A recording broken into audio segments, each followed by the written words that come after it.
Hello students, my name is Poonam Mehta. I am Director Training at Right Directions. In today's video, I am going to talk about common errors in IELTS writing. Writing module जो है वो बहुत ही challenging module है in comparison to other modules like listening, reading and speaking. बहुत से students हैं उनको writing में difficulty होती है. Maybe स्टूडेंट्स को डिफिकल्टी होती है ग्रामर में या वो वोकैबुलरी में अच्छे नहीं हैं या maybe students they are good in grammar part even good in vocabulary but they make silly mistakes जिनकी वजह से उनका स्कोर डाउन हो जाता है. सो आज की वीडियो में हम बात करेंगे about the common mistakes in IELTS writing because I don't want आप वो मिस्टेक्स करें. So let's get started and talk about these mistakes.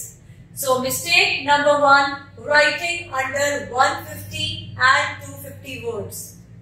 See IELTS writing में बहुत ही clearly mention होता है question sheet पे कि जो task 1 है वो लिखना है more than 150 words and जो task 2 है वो आपने 250 words से ज्यादा का लिखना है.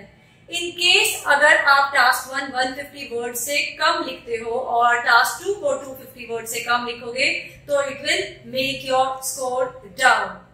So it's always best कि आप 150 से 170 words के in between task 1 करो and for task 2 250 से 270 words. Now you may think how do you come to know how many words you have written? See the clear answer is it's always best to practice on IELTS official answer sheets. क्योंकि जब आप IELTS की official answer sheets पे practice करते हो उस पे आप word count करो and slowly and gradually आपको words count नहीं करने पड़ेंगे उस पे and by looking at your essay or graph you'll get to know आपके कितने words हैं. Mistake number 2, using contractions in your IELTS writing. बहुत से स्टूडेंट्स कॉन्ट्रैक्शन वर्ड्स लिखते हैं आईएलटीएस राइटिंग में जिसकी वजह से उनका स्कोर कम हो जाता है. जब आप कॉन्ट्रैक्शन वर्ड्स यूज करते हो तो इससे जो सेंटेंस होता है वो इनफॉर्मल हो जाता है. So it's always best instead of writing can't you should write can not. Instead of writing want you should write would not. Instead of writing don't you should write do not and instead of writing isn't you should write is not. क्योंकि contraction से जब आपके words informal sentences हो जाते हैं तो automatically आपके marks loose हो जाते हैं आईएलटीएस राइटिंग में. So mistake number 3 that is avoid short forms. See हमारी जो डेली रूटीन होता है हमारी डेली लाइफ में हम जनरली शॉर्टकट वर्ड्स यूज करते हैं बोलते हुए इवन लिखते हुए. लेकिन when it comes to IELTS writing आपने मेक श्योर करना है कि आप वो शॉर्ट वर्ड्स नहीं यूज करो. जैसे कि शॉर्ट वर्ड्स हो गए टीवी, आपने टीवी का टेलीविजन वर्ड यूज करना है. जैसे आपका इन्फो वर्ड है, you should not right short info word, you should write complete word that is information. So always good कि आप शॉर्ट वर्ड्स नहीं लिखो और उसकी जगह आपने कंप्लीट वर्ड लिखना है.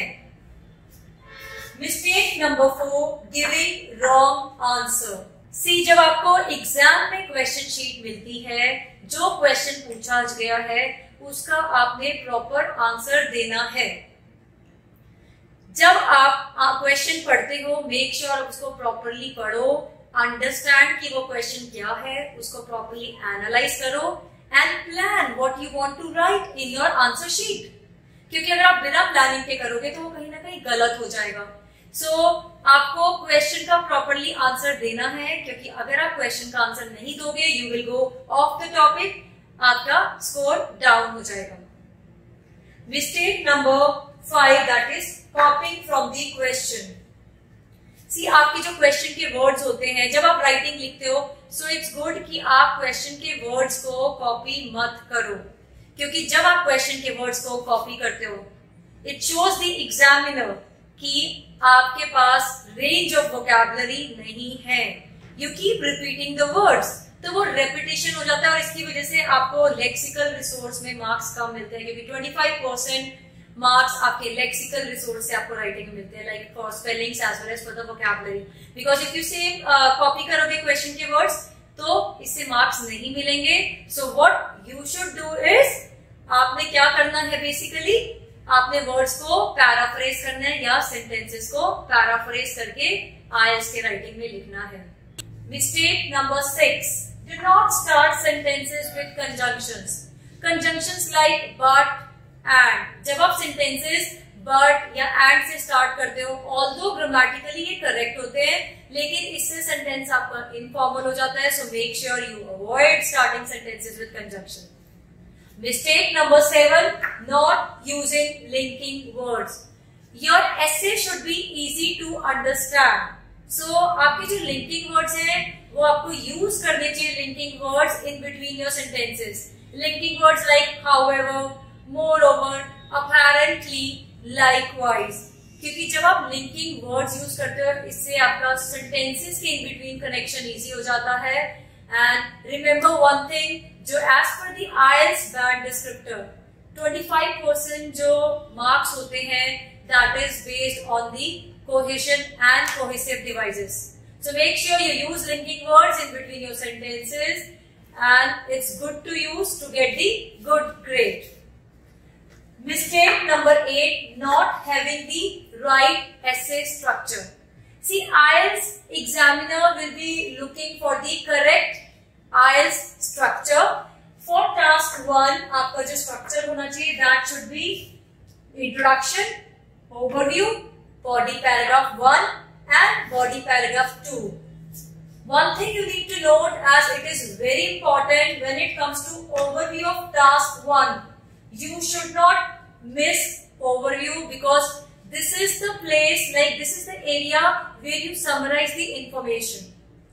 When it comes to task 2, आपका जो correct structure होना चाहिए, that should be that should start with introduction, body paragraph 1, body paragraph 2, and then comes your conclusion. Conclusion is very important in your writing task 2, and it is must to have conclusion in task 2. This is the area where you actually gather the information, where you basically summarize the information. It's so important, you don't have to make an errors in IELTS writing, as you are going to get a lower grade.